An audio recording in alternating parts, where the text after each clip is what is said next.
Well, my name is Ben Young, and I'm a fine artist, a painter. I studied at Otis Art Institute in Los Angeles in the days of dinosaurs, painting as much as I can and pushing myself as far as I can push myself. I was born in New York City, Upper East Side. My parents lived there at the time, and we moved to the Jersey Shore, little beach town called Point Pleasant Beach. Water on all sides, everyone fished. It had a huge impact, and our house was on the Manasquan River. I remember my mother telling me that from coming from a little apartment in New York City when we moved down to the beach, the house was so much more expansive. She said that for an hour straight, I ran in circles inside the house because I'd never experienced that much space before. So the first time I saw a beach, first time I could run out on the sand or walk out on a dock, was profound, and the smells of the water and the mud and seaweed and hearing seagulls, it was life-changing for sure. I never wanted to be away from it at that point. After art school, I ended up working for an agency that did a lot of product and toy development. Eventually that led me into being an art director and then furthering my agency career into creative director roles with Fortune 500 companies, movies, TV shows, and it was absolutely amazing. At a certain point, to be frank, I got sick of great ideas not making it as far as they could have made it. After a while, when that stops happening over and over and over, you realize your calling is, for me at least, my calling was to produce work that I believed in and came from my heart. And I wanted it to be judged and wanted it to be out there.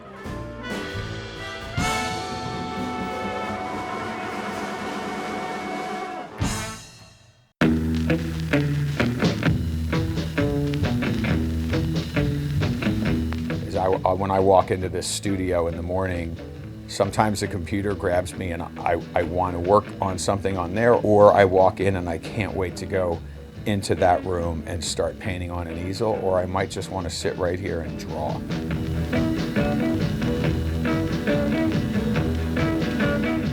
I'm very lucky to be able to paint with diverse styles.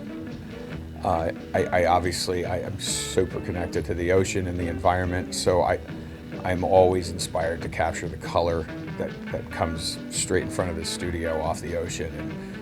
And my abstract work is a lot more problem solving in my own head, and I think color theory based, compositionally based, and the stories I'm telling there are much more abstract, obviously, but I think they're equally as connected to the environment around me. The shapes, the drips, those things are all organic and things that I see in nature. I'm not super blocky with what I do. There's always going to be a flow to my paintings and movement, and that's what I witness around me every day when I'm diving or walking around or snowboarding or whatever it is. I think when you go under the surface of the water, you gain a different type of appreciation for, I guess, the ocean in general. You know, we live in the air. We don't live in the water. We don't breathe the water. And once you get out of your element and your comfort zone, and if you can find comfort in that zone, you can relate to the animals around you, the environment that's around you, and it's inspiring, obviously, because it's different than what you've experienced for your entire life. And once you become comfortable in that space, it's awe-inspiring. The way the light comes through the water and dissipates and diffracts off of things and hits the sides of fish and their iridescence and their scales and textures. To have studied color theory and kind of learn how the human eye works and translates the spectrum and try to translate that into creating colors and mixing colors with paint is an incredibly fun challenge, and it makes painting that much more intriguing and fun.